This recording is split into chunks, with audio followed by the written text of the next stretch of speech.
Hey guys, aku sekarang berada di The Wood Hotel Patani. So, aku nak buat review bilik yang kita duduk ni.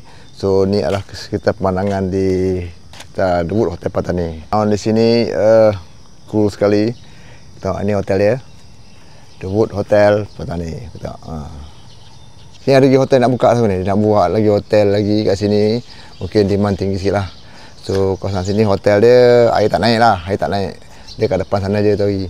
So jom aku masuk alam lah, kita tengok alam. So motor kita orang parking kat sini, tepat kat sini kat depan je, depan mata, regat sekali. Kita masuk ke dalam sebentar lagi ya. Kita nak tengok bilik kita macam mana Jom, let's go. Jom kita tengok ke depan, masuk alam. Ini dalam dia entrance. Let's go. Katanya kalau untuk orang Malaysia dia pergi murah sikit lah. Kalau sini mahal sikit. Mungkin dia nak attract pelancong datang lah. Okay, jom aku tunjuk walk through kat sini Ni dia orang dah ada create untuk Christmas coming soon. So dia punya entrance orang Melayu lah. Kat sini dia orang panggil orang Islam kat sini. So ni dia punya tempat laluan masuknya. Kat sini ni tingkat satu ni, maknanya satu ni dekat sini tau, bukan tingkat atas. Jangan confuse. Tapi kita orang Nick dengan Toy pun confuse. Cantik lah, tengok.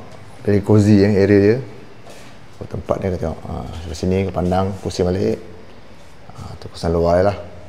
Bukanlah 5-star hotel tapi dia punya facility cantik lah. Ni dia punya tandas. Tanda pun orang style buat style macam ni tanda dia. Tengok. Tanda dia. Hingga bawah lah. Bukan sama je lah kat sini tanda dia. Jom, tengok salam. Bahagian dan bawah dia lah. So ni tingkat satu. Kalau naik atas ni tingkat dua lah. So consider ground floor dia tingkat satu. Tak macam Malaysia kan, tapi ground floor dia panggil tingkat satu. Satu is bawah. So ni dia laluan dia. Let's go. So is the room. Kita pergi ni bersih, cantik, relax lah. Dia tak ramai orang. So bilik aku bernombor 213. Okey, jom kita masuk. Dia taklah canggih tapi biasa lah. So ni bahagian dalam dia. So cantik sekali lah, kemas.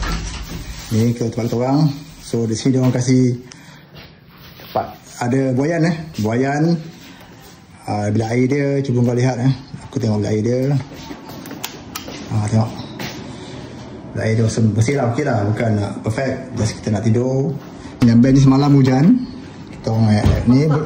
Ni kompresor ni panas, kita letak kat sini, kita jemur straight kat sini. Itu yang dia terbaik tu. So sofa plug, okey. Hotel ni debut ni kalau kau lupa buat plug, dia kasih plug lah. Dia kasih plug yang ni. Dia kasih plug, dia memahami So itulah. Ni biasa je lah, ni biasa normal seperti hotel-hotel lain. Hey guys, so aku dah tunjuk review sekian tempat dia.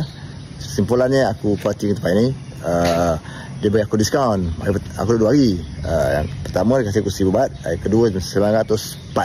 So kalau RM1,000 itu dalam RM128 di Malaysia, RM900 dalam RM115. So kesimpulannya mantap sekali. So jangan lupa subscribe, like and share my channel. Sebab